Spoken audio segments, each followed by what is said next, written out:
Assalamualaikum warahmatullahi wabarakatuh.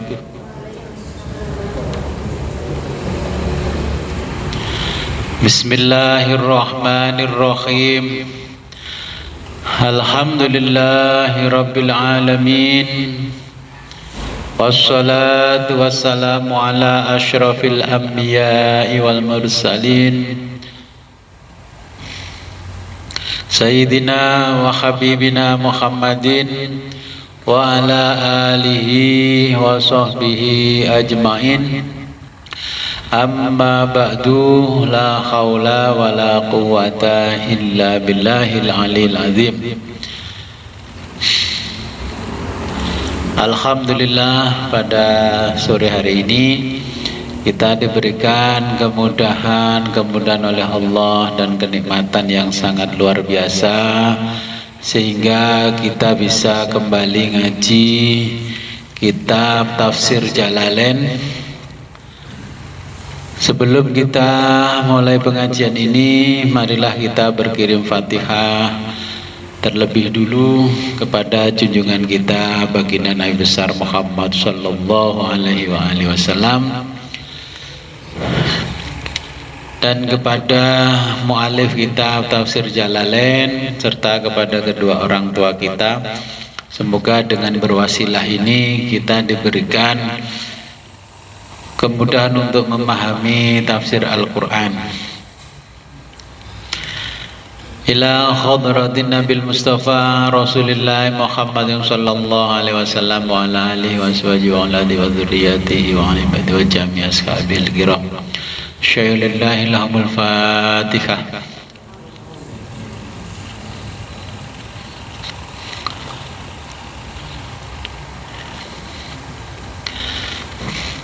ثم إلى حضرة الإمام جلال الدين محمد بن أحمد محمد المخلي وإمام جلال الدين عبد الرحمن بن أبي بكر السيوطي رحمهم الله تعالى ونفعنا بهما وبعلومهما في الدارين ولوالديهما ولمشايخهما. شيء لله لهم الفاتحة.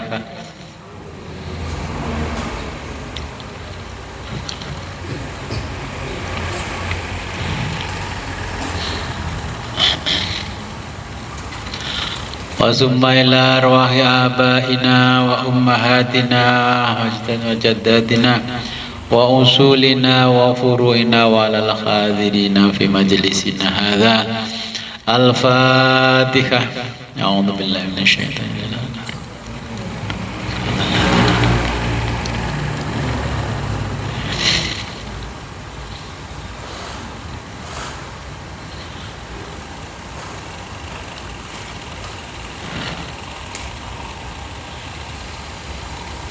Sampai ayat pinten?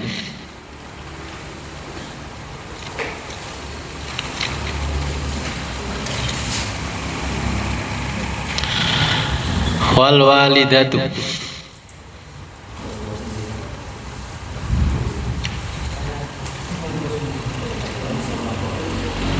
Niki ten kene catatan kula 233 wal walidatu yurdina nggih.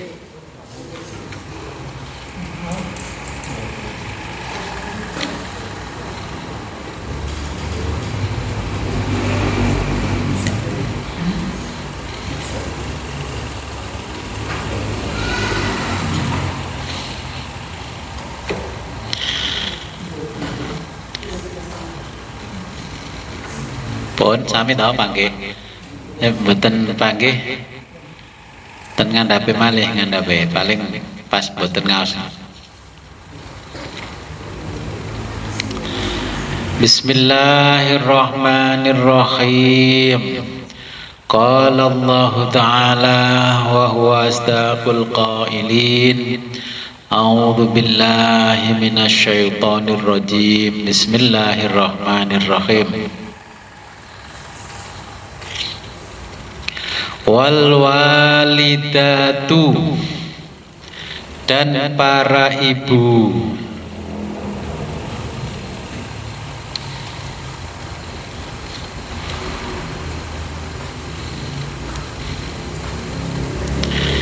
Yurdi'na, menyusukan.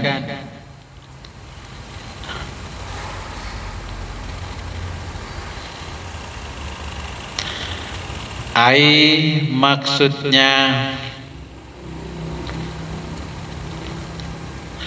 liyurdi'na, hendak menyusukan.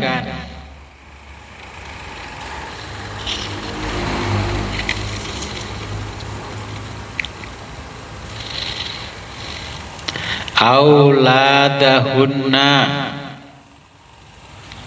anak-anak mereka.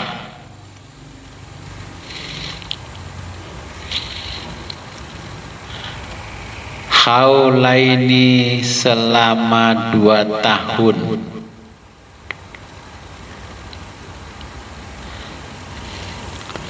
Amaini, 2 tahun.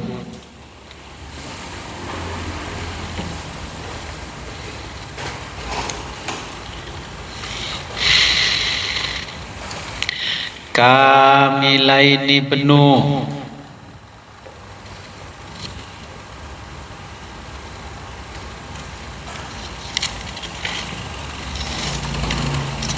Sifatun, sifat.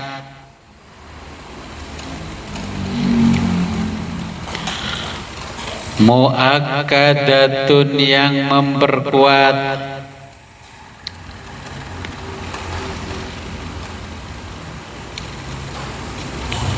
Zalika, itu.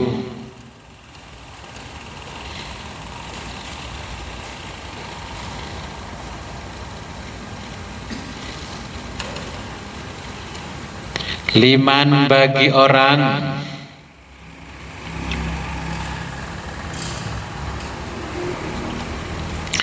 Aroda, yang ingin. Ayyutimma, menyempurnakan.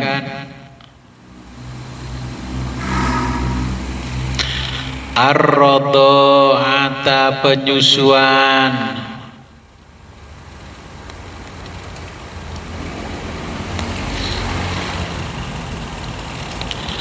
Wala, dan tidak perlu.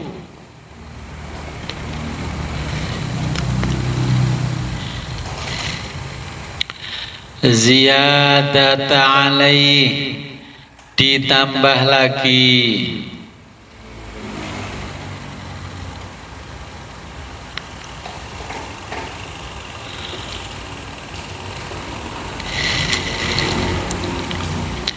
Walal muludi, dan bagi orang al-muludi, yang diberi anak. Al-muludilahu, yang diberi anak.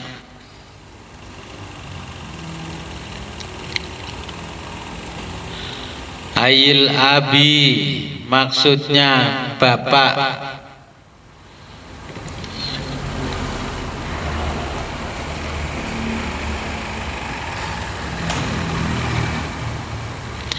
Rizquhunna, memberi mereka para ibu.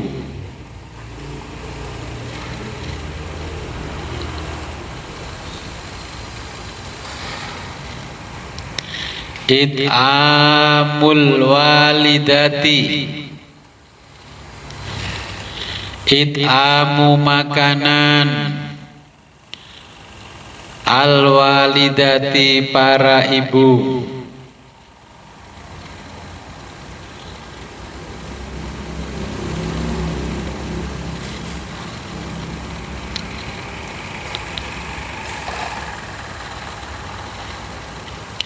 Wa kiswatuhunna, dan sandang mereka.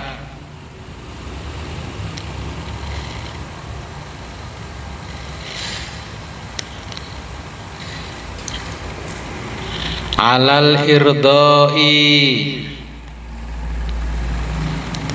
ala atas al-irdai imbalan menyusui,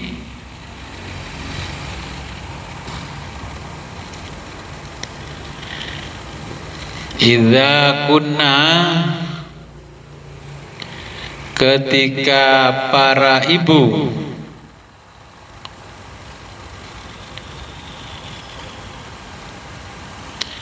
mutlaqan diceraikan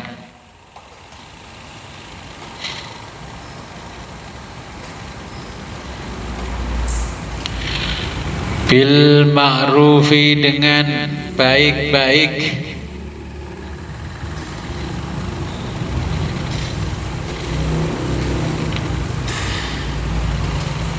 biqadri taqatihi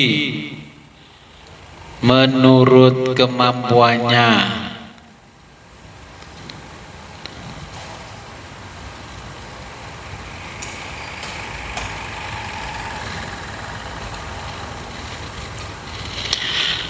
la tukallifu tidak dibebani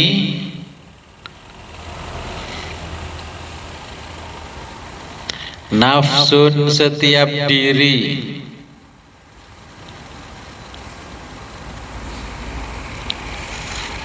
illa kecuali wus'aha menurut kemampuannya,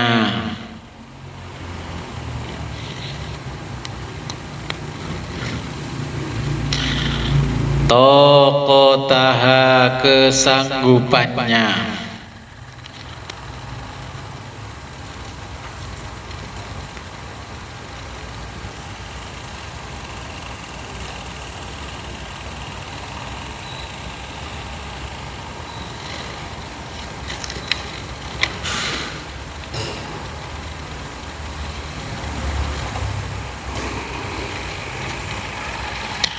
la tudharu tidak boleh menderita,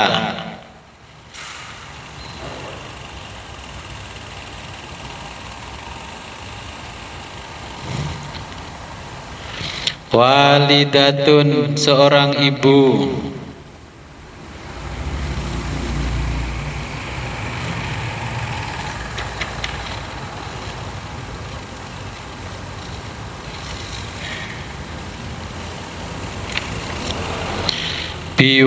biwalidiha disebabkan anaknya,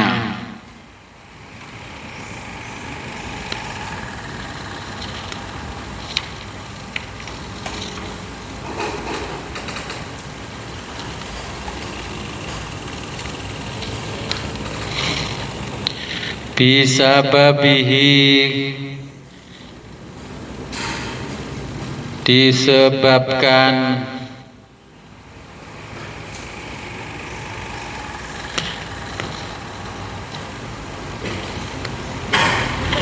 bi antukroha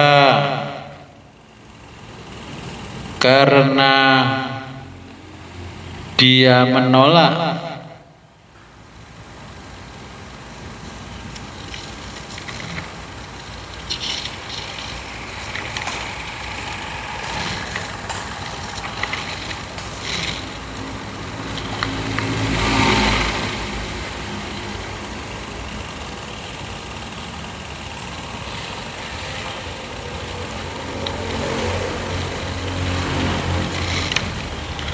ala irdaihi untuk menyusui,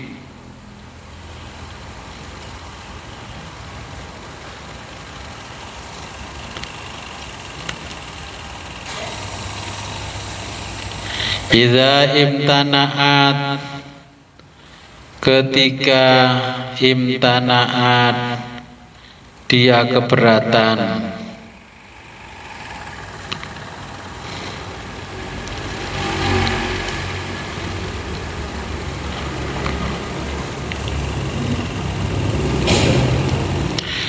Wala tidak boleh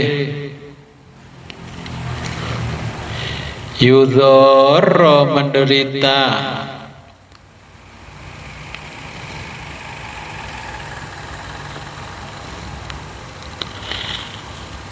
mauludun seorang ibu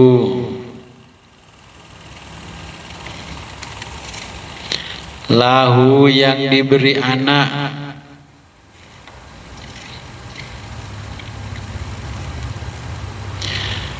biwaladi disebabkan anaknya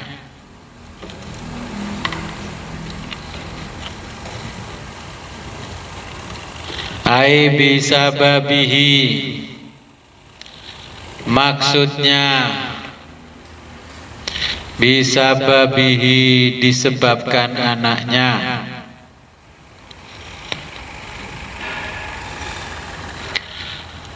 bi ayyukallafa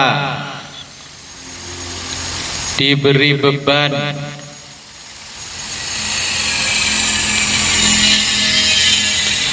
fauqa di atas taqatihi kemampuannya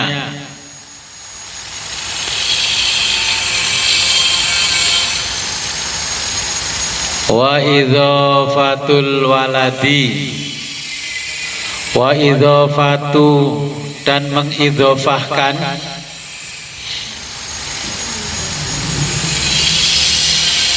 wa idhafatu dan mengidhofahkan al waladi anak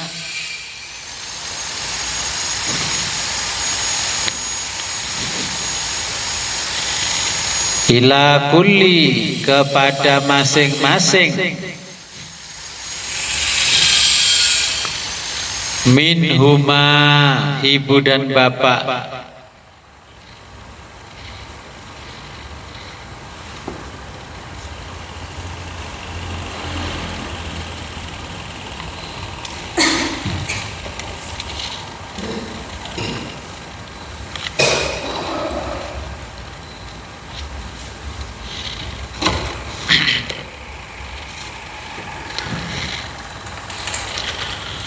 fil maudhi'aini dalam dua tempat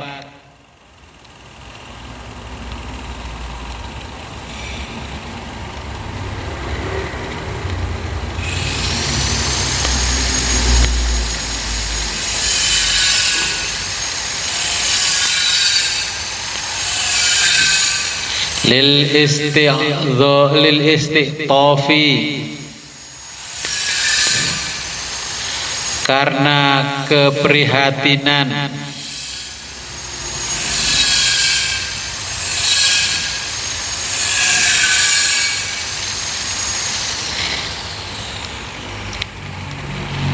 wa alal warisi atas waris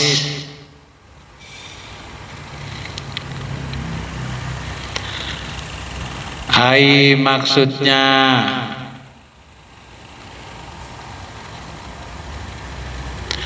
warisil abi waris dari bapaknya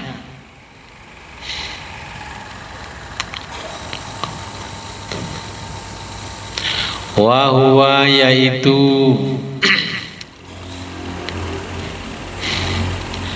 as-sabiyu anak yang masih kecil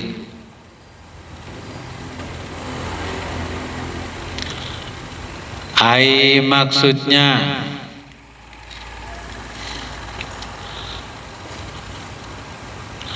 ala walihi kepada walinya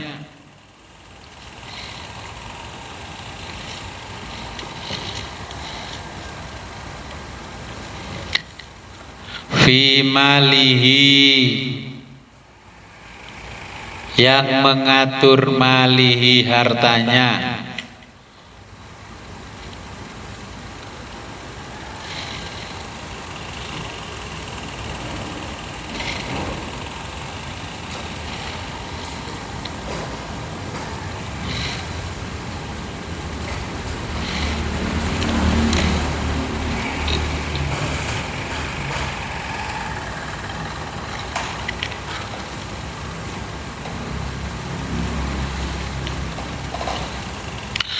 Mislu dzalika, berkewajiban demikian.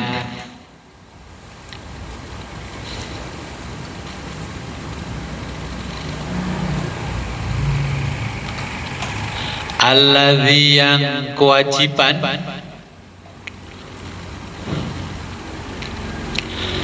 alal abi, bagi bapak,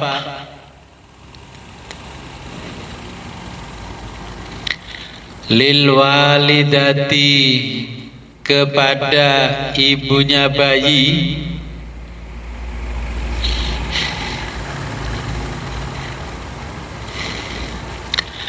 minar rizki, termasuk memberi pangan,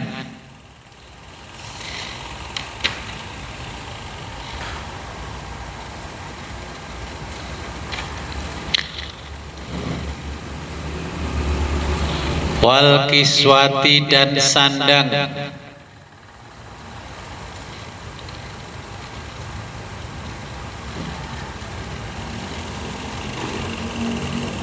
fa in aroda, jika keduanya ingin,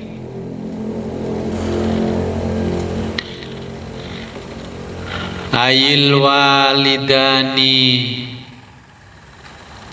maksudnya ibu bapak bayi,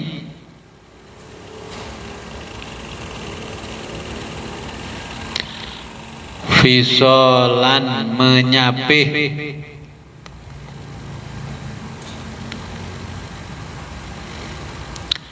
fitoman, menyapih,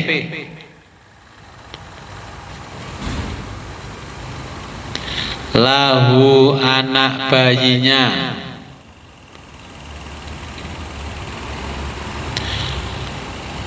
qoblal khawlaini, sebelum 2 tahun,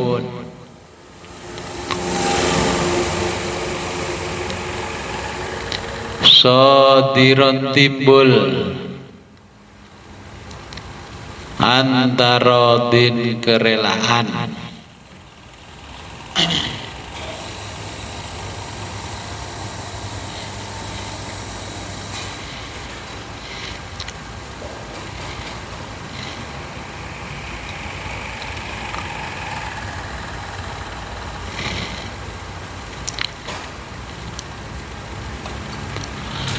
Ittifakin, kesepakatan,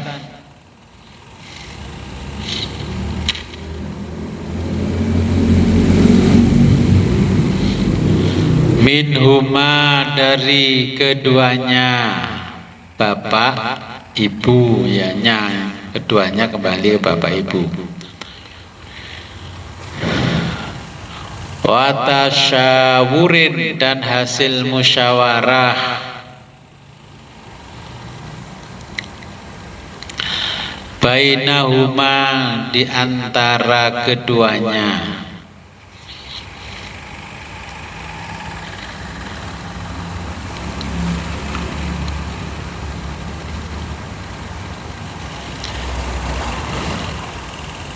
litadharo, untuk mendapatkan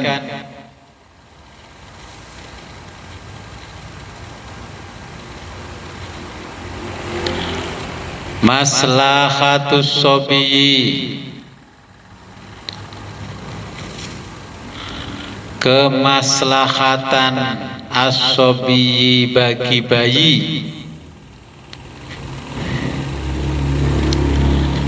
fihi, dalam menyapih,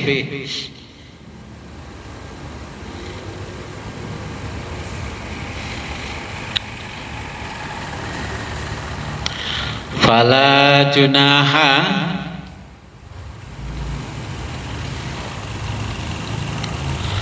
fala, maka tidaklah, junaha, berdosa, alaihima, keduanya,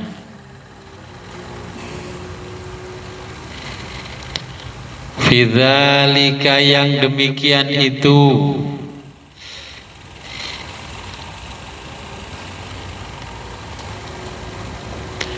Wa in aradtum, dan jika kamu ingin,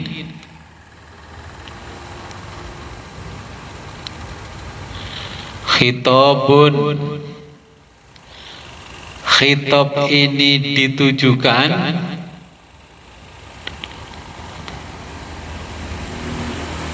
lil abai, kepada pihak bapak,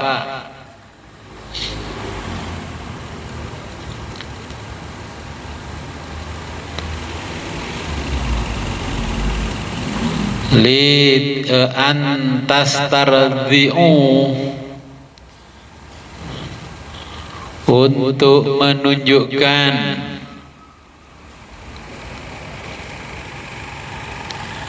auladakum, anak-anakmu,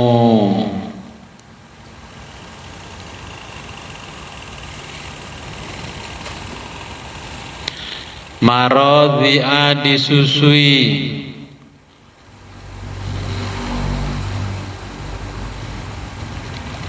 ghairul walidati, selain ibunya,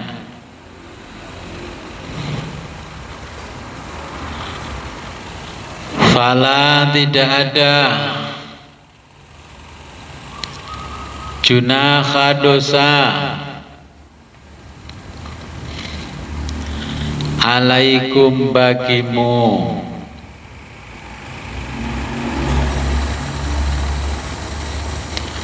fihi, dalam menyusui,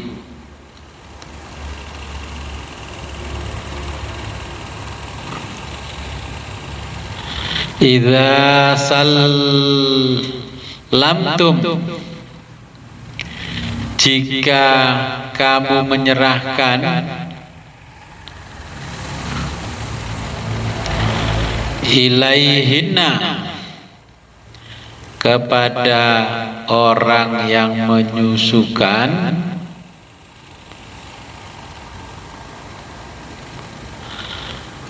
ma, upah, ataitum, yang kamu berikan,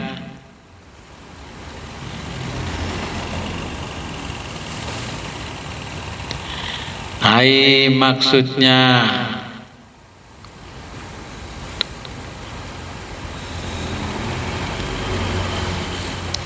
aradtum, yang hendak, ita'ahu, kamu bayarkan,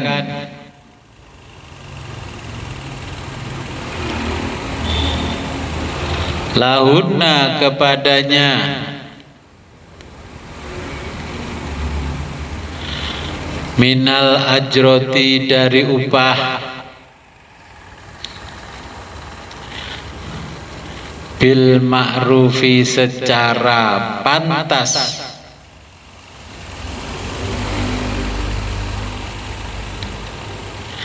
bil jamili, dengan baik-baik,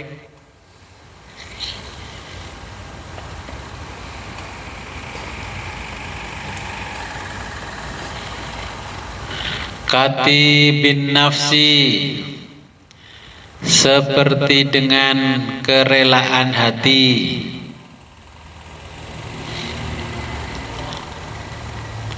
wattaqullaha,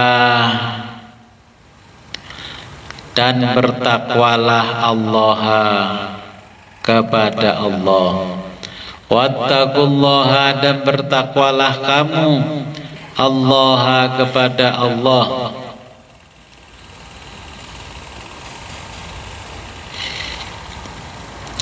wa'lamu, dan ketahuilah,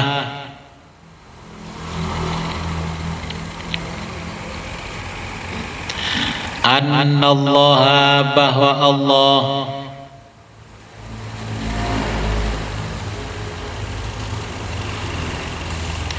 bima, terhadap apa, ta'maluna, yang kamu kerjakan,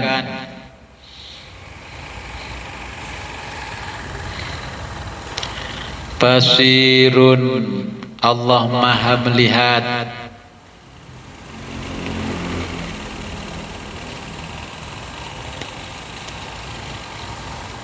La yakhfa, la tidak ada, yakhfa yang tersembunyi, alaihi bagi Allah, syai'un sesuatu, minhu darinya.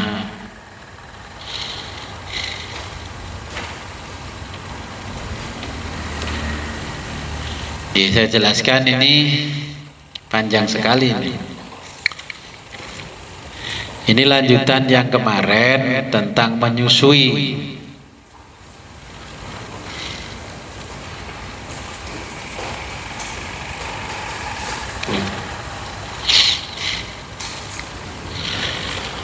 Oke, jadi kalau terjadi perceraian terus anaknya masih kecil,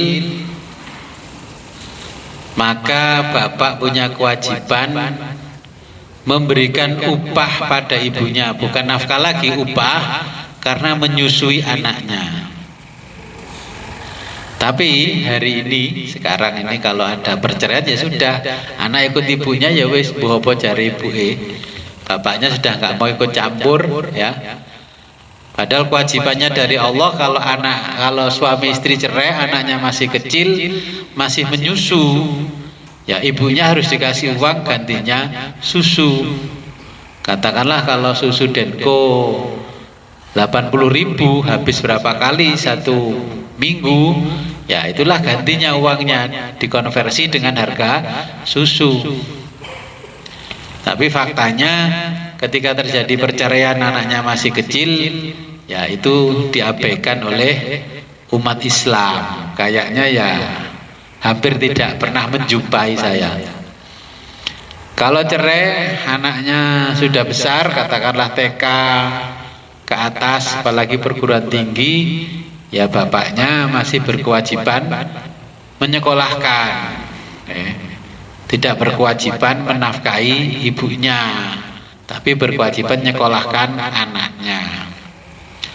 Tetapi banyak kasus ketika cerai, anaknya yang dimanfaatkan untuk minta uang bapaknya. Ya begitulah manusia. Nah kemudian kalau si ibu bayi tidak diberi uang oleh bapak bayi karena sudah cerai, ibunya mengajukan kepada bapaknya, kalau begitu ya sudah, anakmu disusukan pada orang lain, kamu kasih uang orang yang menyusukan. Tapi di sini kayaknya hal itu jarang terjadi. Yang banyak terjadi di zaman dahulu kala di Arab. Kalau orang Jawa nggak terjadi itu, karena secerai-cerainya orang Jawa tetap ibunya ikhlas nyusui anaknya. Kalau di Arab nggak ikhlas nyusui anaknya, makanya suruh nyusui orang lain. Nah, Kanjeng Nabi sendiri kan punya ibu persusuan, saudara sepersusuan. Ya menyusukan anak pada orang lain ya ada min plusnya. Karena anak sepersusuan itu hampir sama hukumnya seperti saudara kandung, nggak boleh dinikahkan. Nah, anak sekarang kalau ini ada saudaraku sepersusuan, terus anak laki-lakinya bilang wah cantik sekali, terus sudah dikasih tahu bapaknya ibunya, saudara sepersusuan tidak boleh dinikahi. Jangankan sepersusuan, kadang sepupu aja dinikahi yang jelas-jelas tidak boleh sama Allah.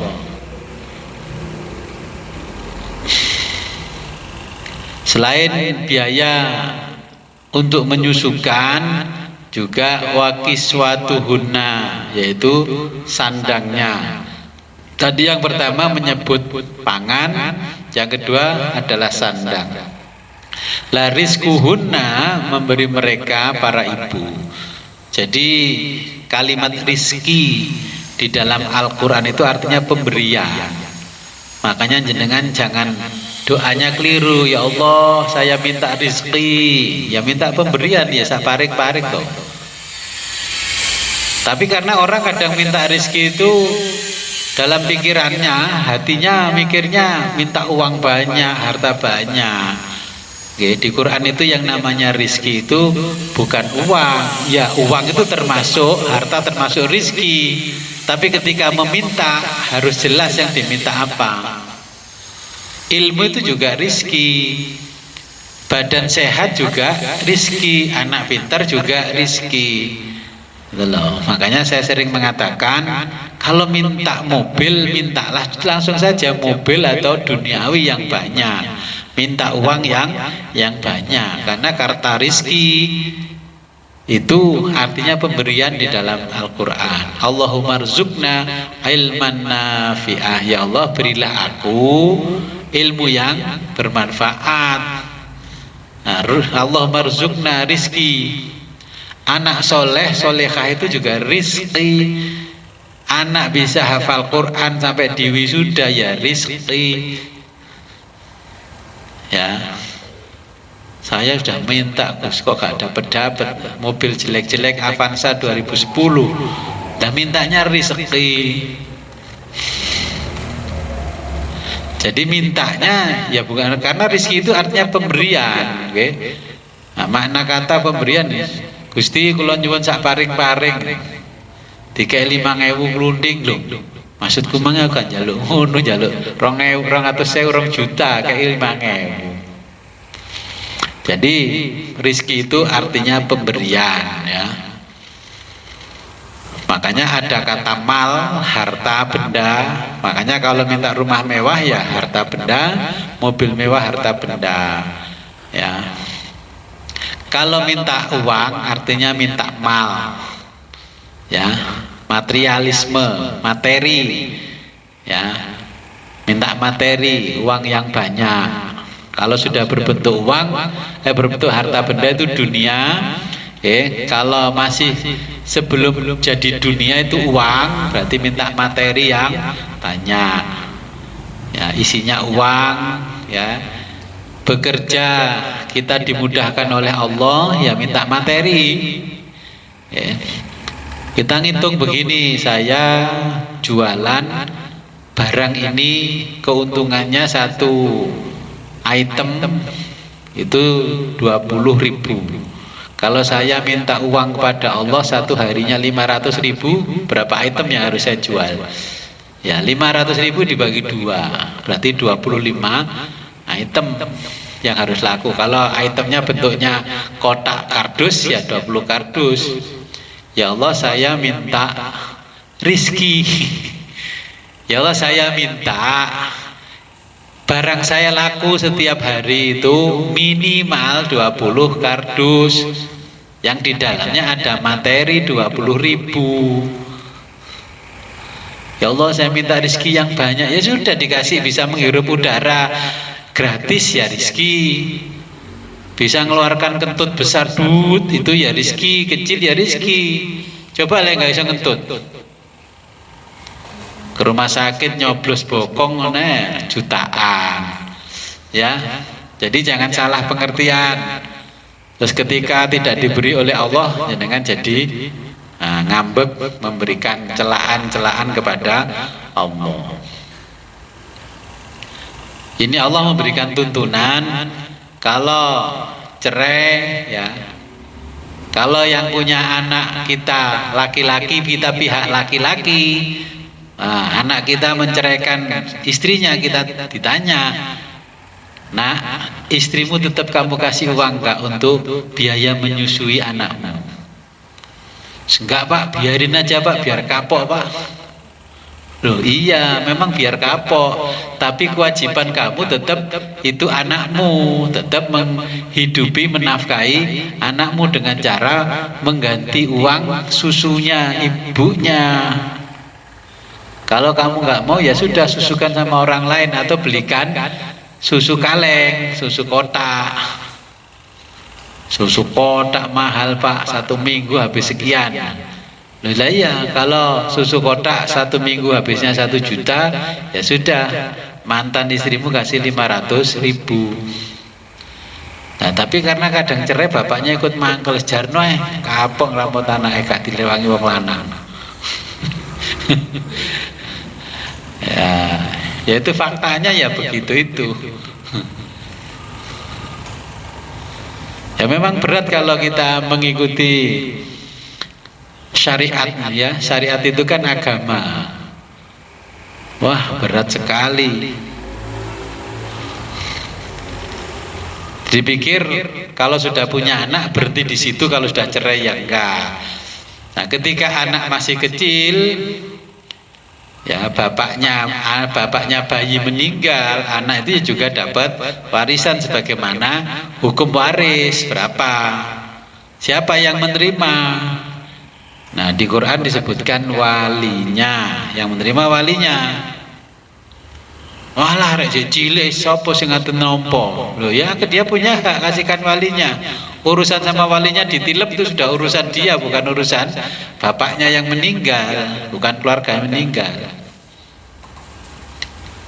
Nah, makanya kalau nanti di sini kan berbicara waris ya, karena masih kecil, perlu kita ketahui kita itu hidup di negara Indonesia punya 2 hukum. Ya, hukum positif namanya KUH pidana sama KUH perdata. Lah kita ada peradilan 2, pengadilan umum dan pengadilan agama ya. Kalau pengadilan umum, nasab hukumnya kita ini dari Belanda ya. Belanda punya bapak ya. Kita nasab hukum kita ini. Nah, kita punya nasab hukum, punya bapak namanya Belanda. Belanda punya bapak, nasab hukumnya itu dari Perancis. Perancis punya bapak sebagai nasab hukum, ya nasabnya dari Romawi. Romawi punya nasab bapaknya ya dari Katolik. Makanya kalau dihukum pernikahan, ketika laki perempuan setelah nikah tidak boleh ada perceraian. Bolehnya hanya pisah ranjang atau pisah meja. Talak tidak ada. Nah, setelah Indonesia merdeka, ulama memohon kepada negara supaya diberi peradilan sendiri. Kita ini Islam, umat Islam. Nasab hukumnya ada di pengadilan agama.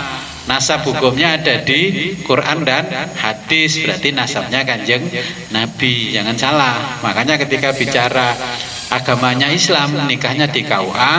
Kalau non muslim nikahnya di gereja atau tempat peribadatan. Kemudian yang mencatat adalah Dispenduk Capil ya. Seperti Indah ini kan masih belajar nasab hukum yang tingginya nanti di atasnya adalah Romawi. Ya, Romawi. Nanti tahu, oh iya ternyata nasab hukumnya saya pelajari adalah Romawi. Itu penting ini nasab hukumnya. Dulu orang geger warisan, kalah di pengadilan agama, lari ke pengadilan umum. Sekarang sudah tidak boleh. Yang Islam ya tetap harus semua diselesaikan secara Islami, adanya di pengadilan agama. Gugat menggugat ya di pengadilan agama. Sebenarnya hakimnya sama, hakimnya itu sama saja. Hanya saja ini berdasarkan hukum Islam, yang satu berdasarkan hukum yang nasab tertingginya adalah Romawi. Makanya kalau bicara pernikahan, kalau di Islam lamaran memberikan mas kawin baru akad nikah. Kalau nasab hukumnya Romawi ya nggak lamaran tapi tukar cincin, kemudian nikah di tempat peribadatan atau gereja, kemudian pemberkatan, namanya the wedding. Tahu? Sekarang kalau dapat undangan manten the wedding apa walimatul urus? Lulusan pondok salaf ya, pondok yang ngetop tibain pas kawinan tulisannya the wedding of Indah N titik-titik. Lah indah tadi manten tak diundang kade undangane the wedding. Oh, nasab nikah Romawi. Ya kita sudah diajarkan kalau Islam nikah lamaran namanya khitbah ya. Setelah lamaran disetujui oleh kedua belah pihak barulah memberikan tali jenenge peningset ya. Khitbah itu lamaran. Habis lamaran terus akdun nikah, mengadakan perjanjian nikah. Yang mengesahkan kan kalimatnya angkah tuka wazawajtuka ilakhir ya. Setelah selesai sudah itu namanya nikah. Yang nikahkan walinya. Oke, kalau nasab hukumnya Kanjeng Nabi. Pernikahannya namanya walimatul urus, bukan the wedding. Sering dah jenengan terima undangan kertas, undangan digital the wedding. The wedding terus itu ada apa namanya tempat resepsi di depan, sekarang kan dikasih fotonya yang nikah, foto-foto pre-wedding. Kalau Islam kan tidak boleh. Islam kalau belum jadi suami istri kan nggak boleh runtang runtung. Kalau di nasab hukumnya yang ke Romawi, pokoknya sudah tukar cincin dianggap sudah suami istri. Makanya kemana-mana berdua. Pacaran itu kan nasab hukumnya Romawi, bukan nasab hukumnya Kanjeng Nabi. Gitu. Peh wis dilamar ya. Pak, mau saja keluar. Oh ya kau dilamar. Ya dilamar belum tentu lanjut. Kadang-kadang ada godaan setan di tengah-tengah putus. Oke, jadi kalau nasab hukum, makanya nanti kita kalau mau menentukan apa-apa yang keterkaitan dengan hukum, lihat dulu yang kebutuhan nasabnya di mana. Kalau kebutuhannya di pengadilan agama ya ke pengadilan agama. Oke. Paham ya? Di kita punya dua nasab hukum, yang satu Romawi, nah, yang satu Islam.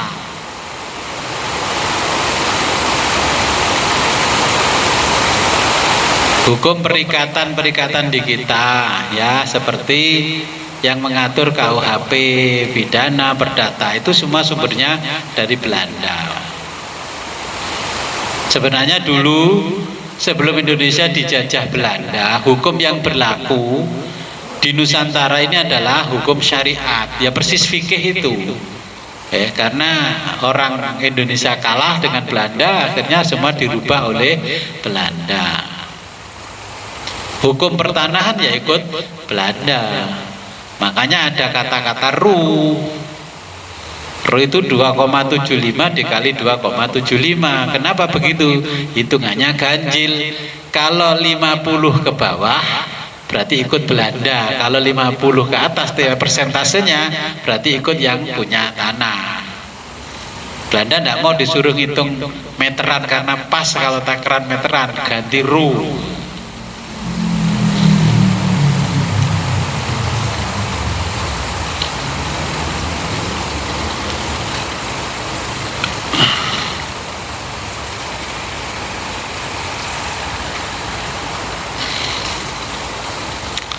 Jadi ini ayat menjelaskan perceraian dan meninggalkan anak yang masih kecil. Nah, semuanya dipandang dari sudut hukum. Tujuan Allah adalah demi kemaslahatan anak, karena kalau terjadi perceraian yang jadi korban adalah anak.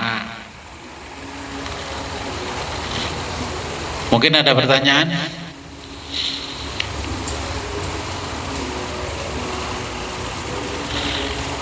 Yang ditekankan di dalam ayat ini adalah bapak, bukan mak, bapak.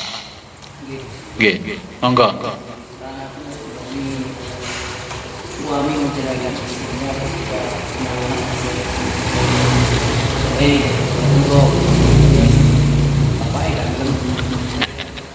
Nafkahi to, turun ini kan dianggap berarti dosa ya.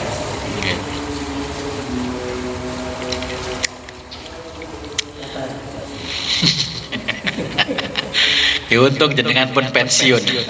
gak melok dosa.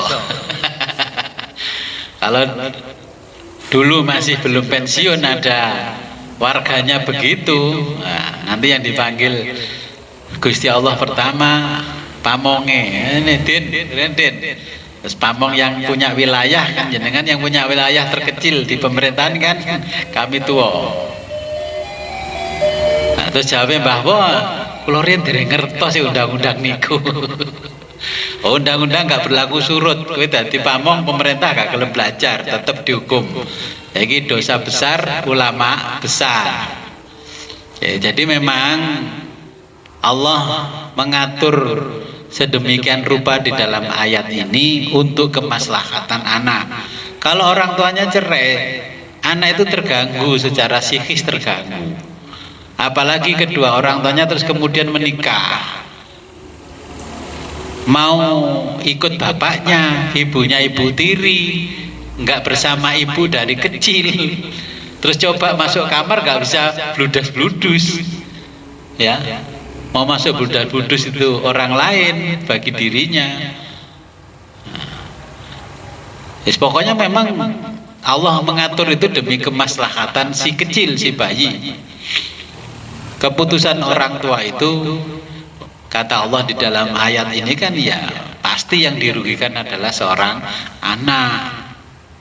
Nah kalau nggak suka ya dari dulu sudah jangan nikah. Oke, jadi makanya Allah mengatakan seperti itu sampai diperbolehkan atas kesepakatan bersama untuk menyusukan anaknya. Makanya Nabi itu sampai disusui Halimatus Sa'diyah karena Nabi yatim gak punya ibu. Nah, kalau ini punya ibu tapi gak mau nyusukan.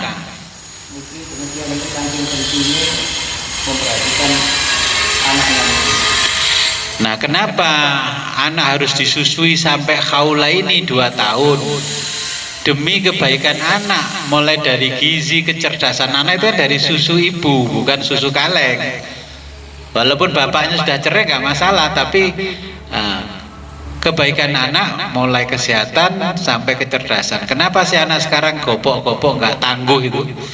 Karena gak nyusu ibunya dengan sempurna. Ibu-ibu sekarang anaknya disusui 3 bulan. Karena apa? Cuti kerjanya 3 bulan. Habis 3 bulan susunya Indomaret sama Alfamaret. Susu kaleng, ya. Nah, kecerdasannya anak ya tergantung dia menyusunya dengan ibu. Kekebalan tubuhnya anak, kesehatan itu ya dari susunya ibu. Berbeda dengan susu sapi. Susu sapi bukan susu dari ibunya. Nah, yang kedua, kenapa harus susu ibu? Ya menjaga nasabnya anak. Gitu loh. Kalau disusukan orang lain, bisa-bisa nanti kalau besar nggak dikasih tahu ibunya, bapaknya, itu saudara persusuanmu. Terus tiba-tiba menikah, siapa yang dosa? Ya orang tuanya karena nggak ngasih tahu. Makanya sepersusuan itu juga penting, perhatian susu juga penting karena ASI. Ya. Nggih, sih, monggo.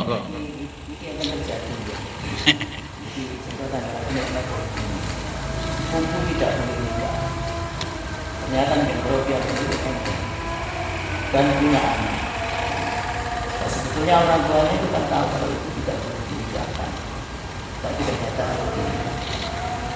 setelah menteri itu punya anak juga Israel, kan gitu. Nah, kancing hukum yang tidak boleh, kancing ternyata ini dilaksanakan kalian yang tidak berarti kan haram. Ya, di Islam yang tidak boleh dinikahi, ya, termasuk ibunya sendiri, ya. Kemudian adik kandungnya, kemudian adiknya bapak ibunya, ya, ke atas ke bawah, kemudian sepupu yang pancer wali. Kalau nggak pancer wali boleh, tapi tidak dianjurkan karena terlalu dekat hubungan darahnya. Itu termasuk orang-orang yang tidak boleh dinikahi. Kemudian anak tiri dari bapaknya, yang ibu tirinya sudah digauli bapaknya. Oke, kalau punya ibu tiri, nah, sudah nikah, apalagi sudah punya anak lagi, jelas itu sudah digauli karena punya anak, itu nggak boleh dinikahi. Ya, saudara-saudara tirinya. Nah, gimana kalau sepupu terus cerai? Ya, ke sana ya nasabnya sama, garis lurusnya sama. Ketika masih dinikah itu hukumnya tetap Ya, ketika yang dilarang oleh Allah dalam Al-Quran, ya sepanjang pernikahannya ya haram dihukumi seperti zina. Nggih, kenapa kok diperbolehkan? Karena ambil nasab hukumnya ke Romawi, tidak ke Kanjeng Nabi. Alasan nasab hukum yang dari Romawi, ya daripada secara sosial masyarakat merusak, ya sudah, kalau sudah saling cinta ya dinikahkan. Secara hukum Islam tetap dosa. Yang membolehkan kan nasab hukum Romawi. Oke. Sebenarnya nggak hanya sedikit, banyak itu kasus di Islam. Kalau non Muslim memang diperbolehkan ya. Di non Muslim itu sepupu, pacar wali nggak ada. Hukum-hukum semacam ini nggak ada kalau di non Muslim. Contohnya kan seperti orang-orang yang etnis Tionghoa, itu saudara sepupu-sepupu semua yang dinikahi kebanyakan. Nah, apa yang menjadi larangan Allah? Zaman Nabi Adam, yang dianggap saudara kandung itu yang kembar lahir bareng. Kalau nggak lahirnya bareng tidak saudara kandung di zaman Nabi Adam. Terus semakin banyak manusia, jumlah manusia, syariatnya oleh Allah dirubah. Ya, akhirnya di zaman Nabi Muhammad rinciannya tentang orang-orang yang tidak boleh dinikahi. Oke, dalam bab nikah itu yang ditulis di dalam kitab nikah. Kalau di fikih itu orang-orang yang nggak boleh dinikahi. Makanya Raja Namrud menikahi ibunya karena ibunya masih cantik. Dulu orang zaman jahiliyah kan nikahi anaknya sendiri. Kalau anaknya cantik gak boleh dinikah orang lain, dinikahi sendiri. Oh. Yeah. Lah hukum pernikahan itu juga pengaruhnya dari budaya hidupnya orang Arab. Karena Quran itu dulu turunnya di Arab. Yeah. Termasuk menyusui, ya, persusuan itu ya dari Arab. Jadi di dalam hukum, kalau kita umat Islam ya kita ngikuti pengadilannya agama. Semua bisa diselesaikan di pengadilan agama. Hanya saja kalau di Indonesia tidak mengenal madhab Syafi'i, Hambali, Maliki, enggak. Pokoknya inilah yang diatur di Islam, diambil yang pokok. Kalau di negara lain ada pengadilan yang madhab Maliki, Hambali, Syafi'i, ya. Jadi 4 madhab itu punya sendiri. Ditanya, kamu ada perkara di pengadilan, madhabmu apa? Ketika ngomong madhab saya Syafi'i, ya dicarikan hakim yang keputusannya mengikuti madhab Syafi'i. Wah, aku kalau begitu pengalaman punya sampean, aku mesti kalah oleh madhab Syafi'i. Aku tak ikut madhab Abu Hanifah. Kan contohnya gini, kalau bab nikah di madhab Abu Hanifah, kalau orang sudah pernah menikah dan cerai sama suaminya, walaupun usianya masih belum banyak, katakanlah umur 15, 17, 20 tahun, ya. Kalau di madhab Syafi'i kan tetap harus minta izin wali dan keluarganya. Kalau di Imam Abu Hanifah nggak perlu, karena dia dulu sudah pernah nikah, dianggap sudah dewasa. Karena penjelasannya begini, ketika perempuan ini mau beli baju, ya, beli celana, beli sepatu, masa telepon dulu walinya, Pak, aku boleh beli baju model gini, Pak, aku boleh beli celana, kan enggak toh? Apalagi sekarang sudah pasarnya online, klik tangannya sudah beli sendiri.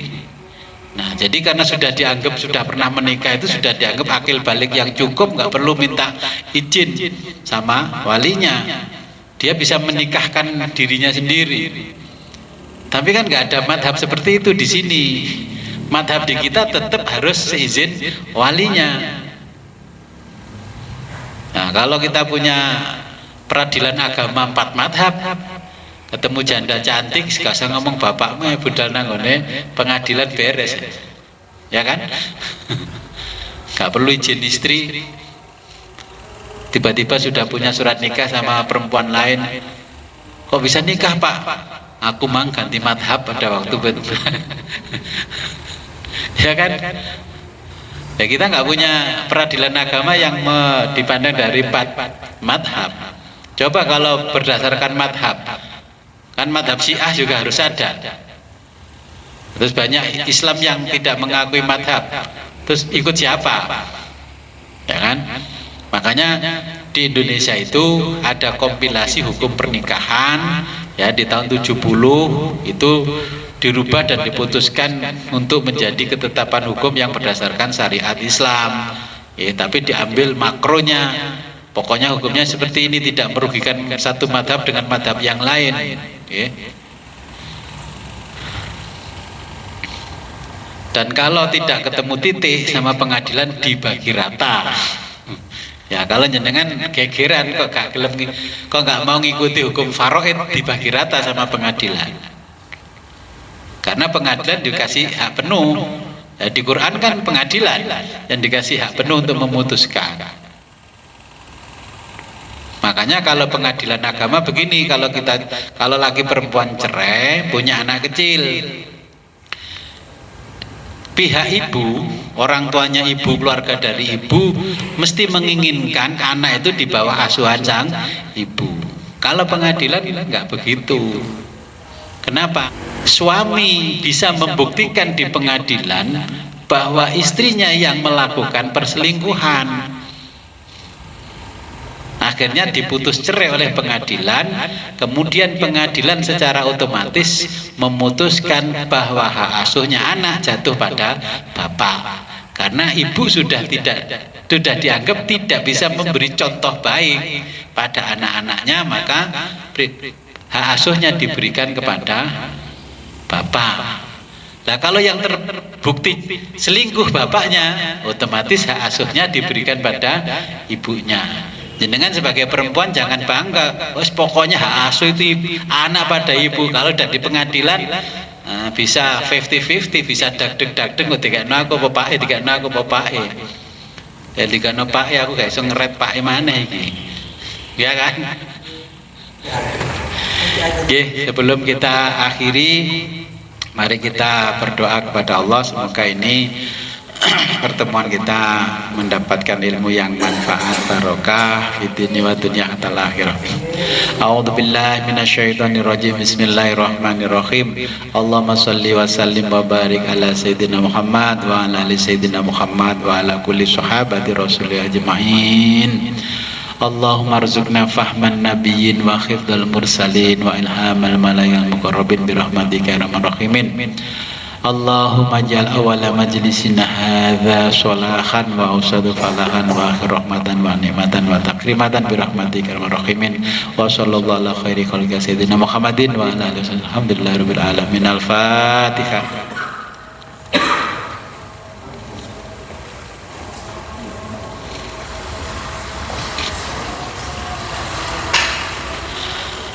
Akhirul kalam, ihdinas siratal mustaqim, wabillahi taufiq wal hidayah, wa ridwal inayah. Assalamualaikum warahmatullahi wabarakatuh.